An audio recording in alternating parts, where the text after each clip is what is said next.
तर मी संत श्री आसारामजी शबरी आश्रम ट्रस्ट नागपूर यांच्या वतीने आमच्या शाळेमध्ये हा कार्यक्रम आयोजित केला, याबद्दल त्यांची शतशः आभारी आहे।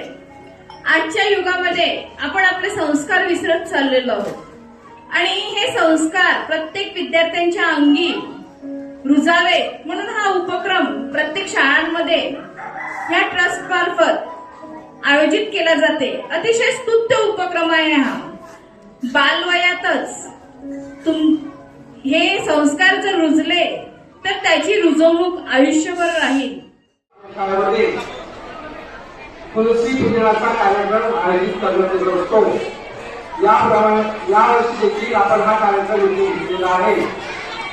तुलसी मातेचं महत्व आपल्याला त्यांनी समजावून सांगितलेलं आहे आणि आपण त्यांनी ज्या सांगितलेल्या महत्त्वाच्या ज्या गोष्टी आहेत त्या आपल्याला आचरणात आणायच्या आहे।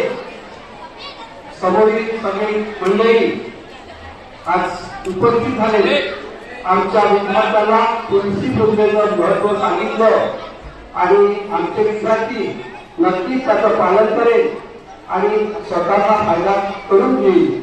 आपण जे आम्हाला जे काही मार्गदर्शन केलं आमच्या विद्यार्थ्यांना, आम्हाला देखील त्याबद्दल या सर्व मंडळींचा मी आभार मानतो आणि आपले दोन शब्द बोलतो।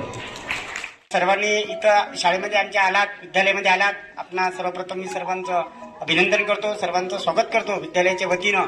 विद्यार्थ्यांना आजची काळाची गरज आहे की विद्यार्थ्यांना शिक्षणाबरोबर चांगले संस्कार या माध्यमातून त्यांनी विविध प्रकारे आपले प्रयोग करून विद्यार्थ्यांना हसवून खूप चांगल्या विद्यार्थ्यांना मार्गदर्शन केलं, विद्यार्थ्यांना चांगले संस्कार दिले। त्याबद्दल मी विद्यालयाच्या वतीने त्यांचे खूप खूप आभार व्यक्त करतो आणि अशा प्रकारचे कार्यक्रम आपण नेहमी राबवावं असं सुद्धा आपल्या कार्याला मी शुभेच्छा देतो। धन्यवाद।